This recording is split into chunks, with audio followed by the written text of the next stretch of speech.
Hi friends, welcome to SVN updates. మొత్తానికి అయితే ఈరోజు తెలంగాణ రాష్ట్ర ప్రభుత్వం పెన్షన్ లబ్ధిదారులకు మంచి శుభవార్త తెలిపిందని చెప్పుకోవచ్చు. ఎలక్షన్ టైంలో కాంగ్రెస్ చేసిన హామీ 2000 వచ్చేవారికి 4000, 4000 వచ్చేవారికి 6000 పెన్షన్ ఇస్తామని తెలిపారు.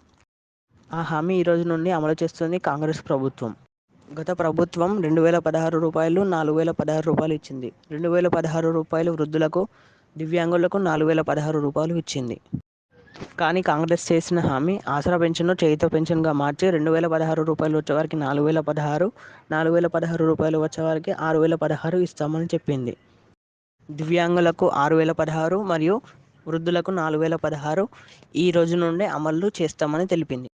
పెన్షన్ లబ్ధిదారులకు ఇది ఒక మంచి తీపి కబురే అని చెప్పుకోవచ్చు. ఈ రోజు నుండే పెన్షన్ లబ్ధిదారులకు వారి ఖాతాల్లో జమ చేయడం జరుగుతుంది. ప్రతిపక్ష నాయకుల నుండి కూడా విమర్శలు వస్తున్నాయని కాంగ్రెస్ ప్రభుత్వం తొందరగానే పెన్షన్ లబ్ధిదారులకు ఖాతాల్లో జమ చేయడం జరుగుతుంది. ఈరోజు సాయంత్రం వరకు అయితే పెన్షన్ లబ్ధిదారులకు మీ ఖాతాల్లో డబ్బులు జమ అవుతాయని తెలిపింది. ఎప్పుడో ఇవ్వాల్సిన చేయూత పెన్షన్ కాంగ్రెస్ ప్రభుత్వం అయితే ఈరోజు అమలు చేస్తుంది. ఈరోజు మీ ఖాతాల్లో సాయంత్రం వరకు డబ్బులు జమ అవుతాయి. మరెన్నో వివరాల కోసం మన ఛానల్ను సబ్స్క్రైబ్ చేసి వీడియోని లైక్ చేయండి.